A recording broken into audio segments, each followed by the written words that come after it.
안녕하세요. 보드카 처먹은 역사왕의 보처왕입니다. 1964년 어느 날 프랑스의 천재 항공공학자이자 다소사의 오너였던 마르셀 블로어는 이스라엘 공군에서 자신을 만나러 왔다는 이야기를 듣게 되었습니다. 블로어는 이스라엘 호객님들께서 이번에는 전투기를 몇 대나 사갈지 싱글벙글해하면서 미팅 자리에 나가게 되었죠. 이라시아이마세 아예 봉주르. 이스라엘 공군이 전투기를 추가로 사러 온 것은 맞았습니다. 그러나 이들은 그냥 사러 온 것이 아니었어요. 이스라엘의 요구대로 미라주 3를 개조한 전투기를 만들어 달라는 것이었습니다. 그리고 그 요구사항을 들은 블로어의 표정은 굳어지고야 말았죠. 너네 전쟁 너무 많이 하더니 그냥 머리가 어떻게 된 거 아니야? 이스라엘 공군은 미라주 3에 장착된 시라노 레이더가 쓸모가 없으니까 이걸 빼버리고 빈자리에 연료나 더 채워달라고 요구했던 것이죠. 대체 이스라엘은 왜 레이더가 쓸모없다고 하면서 이걸 빼달라고 하는 정신나간 요구를 하게 되었을까요? 1948년 아랍연합군이 이스라엘을 지도에서 지워버리려던 1차 중동전쟁은 오히려 이스라엘한테 아랍연합군이 박살이 나면서 이스라엘의 승리로 돌아가게 되었습니다. 이후에 아랍 국가들은 절치부심해가지고 소련에서 미그15와 미그17이라는 걸출한 후테익 제트 전투기를 갖다가 우르르 사와가지고 무장하게 되었어요. 이스라엘은 또다시 비상이 걸렸습니다. 당시 이스라엘 공군의 상태를 한번 보죠. 1949년에 영국으로부터 글로스터 미티어 전투기를 사옴으로써 드디어 이스라엘도 제트 전투기로 무장을 할 수 있게 되었습니다. 그러나 글로스터 미티어는 초창기 제트 전투기라 가지고 미그15 전투기에 비해서 굉장히 많이 열세였어요. 이는 이어진 한국전쟁에서 글로스터 미티어 전투기가 미그15한테 개같이 깨져나가면서 증명이 되고야 말았죠. 그래서 여기저기서 최신 후테익 제트 전투기를 사오려고 그랬는데요. 당시 중동의 천덕꾸러기 취급받던 이스라엘한테 괜히 전투기 팔았다가 중동 국가들이랑 척져가지고 석유금수 조치 당할까봐 모든 나라들이 이스라엘한테 전투기를 파는 것을 주저했습니다. 이때 제3세계의 오야붕을 자처한 프랑스가 이스라엘에 전투기를 공급하기로 약속해줬죠. 물론 당시 이스라엘이 프랑스제 전투기를 제외하면 대체제도 없기 때문에 바가지랑 띄어 팔기를 시전했죠. 하지만 아쉬운 것은 이스라엘이었으니까 어쩔 수 없이 이스라엘은 전세계 유대인들한테 원기옥을 모으듯이 기부금을 모아가지고 우라간과 미스테르 전투기, 나중에는 슈페르 미스테르 전투기까지 계약을 하게 되었죠. 이들 전투기들은 계속해서 아랍군을 압도하는 전과를 세웠었습니다. 그리고 미라주 3가 출시되자 또다시 이스라엘은 전세계의 유대인들로부터 방위성금을 걷어가지고 1962년부터 미라주 3 전투기를 도입을 해오게 되었어요. 이스라엘 공군은 1963년에 초계 도중에 마주친 시리아 공군의 미그17 전투기 2대를 격추시키는 것으로 첫 미라주 3 전투기로 실전 경험을 세울 수가 있었습니다. 그리고 여러가지 짜잘한 실전들을 경험하면서 이스라엘군은 미라주 3 전투기의 단점을 알게 되었어요. 바로 미라주 3 전투기에 달린 탐지거리 25km짜리 시라노 레이더는 이스라엘의 작전 환경상 쓸모가 그다지 없었습니다. 일단 25km 탐지거리라는 것이 수평 탐지만 가능했고요. 이마저도 당시에 기술이 다 그래가지고 신뢰성도 별로였었어요. 중거리 공대공 미사일인 마트라 530 미사일 같은 경우에도 신뢰성 이슈가 있는 상황이었고요. 게다가 이스라엘 같은 경우에는 가시거리가 30km씩 나오는 굉장히 탁 트인 시야를 가진 전장환경을 가지고 있어가지고 레이더보다는 눈으로 먼저 확인을 하고 공격 위치를 잡고 내리꽂는 방식으로 전투를 많이 했었거든요. 그래서 이스라엘군의 입장에서 보자면 미라주 3 전투기의 레이더는 괜히 정비시간만 잡아먹는 애물단지였던 것이죠. 참고로 이스라엘 공군 같은 경우에는 전투기의 숫자는 적은데 전장에서의 수요는 워낙에 많다 보니까 전투기를 거의 혹사에 가깝게 가동률을 올려야 됐었거든요.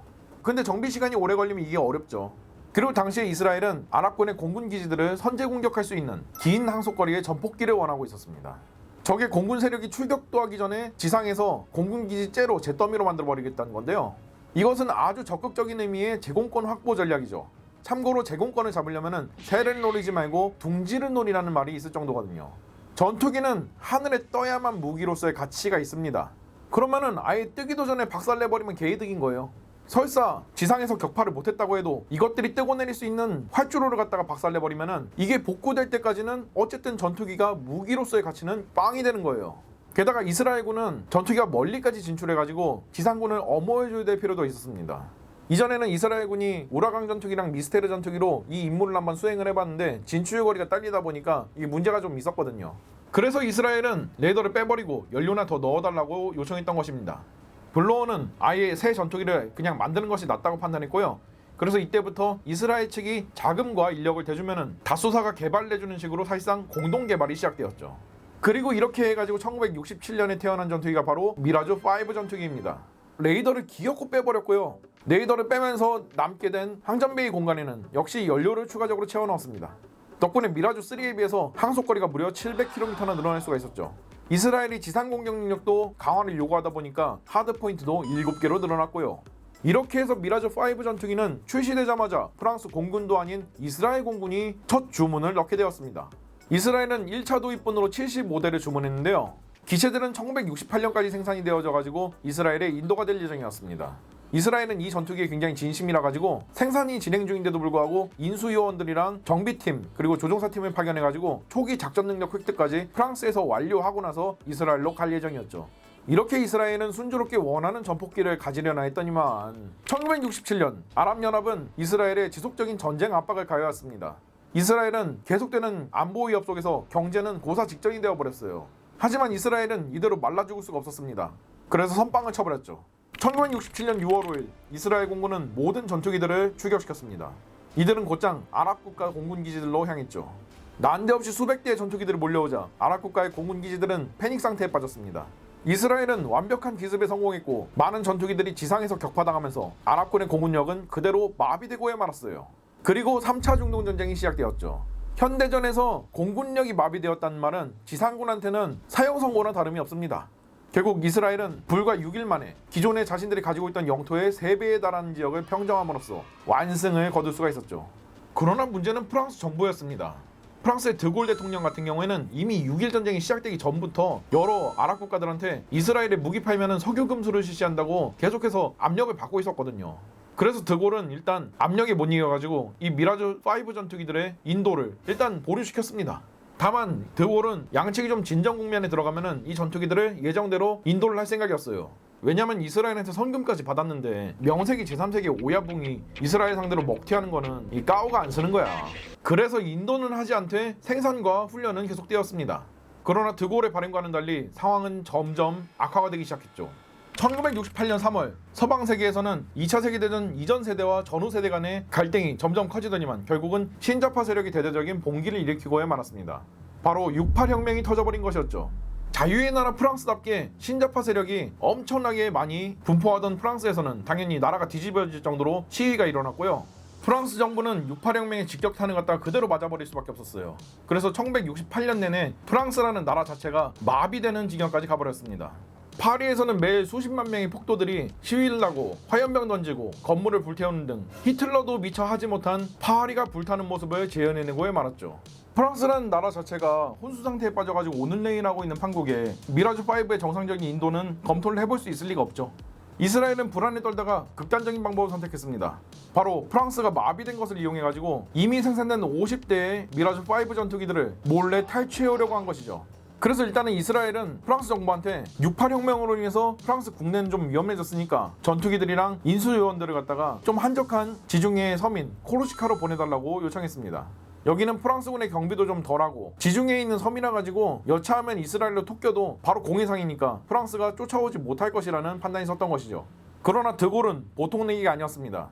코르시카로 전투기들을 보내주는 대신에 프랑스 공군에게 이들을 철통 감시하고 절대로 추가 연료 탱크를 제공하지 말라고 지시했던 것이죠. 안 그래도 미라즈 5는 미라즈 3에 비해서 항속거리가 훨씬 길었는데 여기다가 추가 연료 탱크까지 풀 장착하면 이스라엘까지 바로 다이렉트로 런을 할 수가 있었거든요. 그럼 68 혁명으로 인해서 프랑스가 혼란에 빠진 것도 모자라가지고 아랍 국가들이 프랑스에다가 석유 금수 조치까지 취할 수 있으니까요. 그러면은 프랑스 경제 진짜 완전 날아가는 거예요. 그리고 드골의 예상대로 이스라엘의 정보국 모사드는 추가 연료 탱크를 갖다가 수소문하고 다녔습니다. 드골이 이 사람 보통 사람 아니라니까. 그래도 드골은 최대한 전투기들을 평화적으로 이스라엘에 인도할 방법들을 찾아다녔지만 이스라엘이 드골의 모든 노력을 물거품으로 만들어버렸습니다. 1968년 12월 이스라엘의 코만도 부대가 몰래 무기를 숨기고 레바논의 베이루트 공항으로 침투했습니다. 그리고 코만도 부대는 비행기를 타려고 대기하고 있던 민간인들한테 수류탄을 던지고 기관단총을 난사하기 시작했죠. 이거 그 모던 어페어의 그 미션 아니야? 아무튼 이런 정신나간 짓거리를 저지른 이스라엘은 전 세계로부터 역시 쌍욕을 먹었습니다. 이스라엘은 아랍 세력이 자신들의 공항에 테러를 벌여가지고 이걸 보복하느라 그랬다고 이야기했지만 그 테러 방법이 너무나도 극악무도해가지고 이스라엘의 해명은 씨알도 먹히지 않았죠. 그런데 이때 코만도 부대가 사용한 무기들은 죄다 프랑스제 무기들이었습니다. 프랑스는 국제적인 비난과 동시에 아랍 국가들한테 실제로 석유 금수를 진행하겠다는 최후 통첩을 받게 되었어요. 드골은 분노했고 결국 생산된 미라즈 5 전투기들을 갖다가 모두 분해해가지고 폐기 처분한다는 결정이 내려졌습니다. 이스라엘은 그대로 먹튀를 당했고 땅을 치며 통곡했죠. 그래서 모사들을 시켜가지고 다소사를 탈탈 털어서 미라즈 5의 설계 도면과 기술 문서, 엔진 기술들을 갖다가 빼돌리게 되었습니다. 그리고 빼돌린 자료들을 토대로 미라주 5를 갖다가 역설계해가지고 1971년에 만든 것이 바로 이스라엘 최초의 자국산 전투기인 내셔 전투기였죠. 근데 아무리 나라가 절단났다지만 프랑스쯤 되는 나라가 불과 1년 새 고작 이스라엘 정보국 요원 몇 명들한테 국가의 최첨단 항공산업을 갖다가 탈탈 털렸다는 게 이게 말이 될까요? 그래서 이거 둘이 짜고 주작질하는 게 아니냐는 그런 말이 그때 당시에도 많이 돌았는데 2001년 진짜로 주작극이었다는 것이 드러났습니다. 드골이 폭발해가지고 미라주 5들을 갖다가 전부 다 폐기 처분해버리라고 명령한 것은 사실이에요. 그러나 이걸 갖다 그대로 폐기 처분해버리면은 석유금수 조치를 피하려고 이스라엘한테 먹튀를 갖다가 하는 거잖아. 이러면 제3세계 오야붕 까오가 살겠습니까? 그래서 미국에게 협조를 요청했어요. 분해해버린 부품이랑 엔진들 이런 것들을 갖다가 전부 다 미군 수송기와 보급함에 적재해가지고 몰래 이스라엘한테 다 갖다 줍니다. 그리고 수많은 기술 문서들과 생산 설비들까지 모사드한테 슬그머니 제공했던 것이에요. 그리고 여러분이 보기에도 이거 딱 봐도 주작극 같은데 아랍연맹이라고 당시 모르고 있었을까요? 그래서 프랑스는 연극까지 한 번 더 벌였습니다. 당시 이 기술들과 장비들을 갖다가 몰래 이전해주던 중개회사는 스위스에 있었습니다. 스위스에서 약속대로 기밀 자료를 받아가고 돈을 건네는 모사드 요원을 갖다가 체포해버린 것이죠. 그리고 모사드 요원이 가지고 있던 대량의 현금과 기술 문서들을 갖다가 증거품이랍시고 발표해가지고 피해자 코스프레 한번 해주고요. 그래서 이스라엘이 만든 내셔 전투기는 1차 생산분이 정확히 51대입니다. 그냥 분해된 미라주5 전투기 50대분의 부품을 가져와가지고 단순 조립으로 만들고 나머지 한 대도 예비 부품들 받아온 거 가지고 뚝딱뚝딱 조립을 해가지고 새 전투기 한 대로 만든 거고요. 여튼 뭐 이런 식으로 어찌저찌 기체들을 갖다가 이스라엘로 보내주면서 이야기는 해피엔딩으로 끝을 맺게 되었습니다. 근데 블로어는 생각했어요. 이거 생산 라인은 그대로 남아있는데 여기서 또 뽕을 뽑을 수 있지 않을까? 곧바로 그는 미라주5를 더 멀리 날 수 있고 더 저렴한 전폭기라고 선전하며 세일즈를 시작했습니다. 실제로도 레이더 같은 장비들이 다 빠졌기 때문에 미라주3 전투기보다 저렴할 수밖에 없었어요. 이래서 미라주3조차도 비싸서 못 사고 있던 조금 지갑이 얇으신 나라들한테 미라주5가 각광을 받았습니다. 미라주5가 항전 장비가 없다 보니까 의외의 장점이 있다는 것도 밝혀졌어요. 바로 항전 장비를 부팅할 시간이 필요가 없어졌고 항전 장비의 정비 시간이 빠졌다 보니까 훨씬 더 가동률이 높고 즉각 날아오를 수가 있었죠.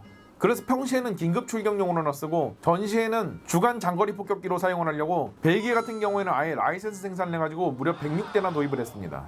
심지어 1978년 캠프 데이비드 협정으로 인해서 이스라엘과 이집트가 화해를 하자 이집트에도 판매가 되어졌습니다. 이집트는 무려 100대가 넘는 미라주5 전투기들을 사갔는데요. 이 중에서 절반 정도는 레이더가 장비된 버전이라 가지고 사실상 미라주5가 아니라 미라주3 2형의 약간 개량형으로 보는 경우도 많아요.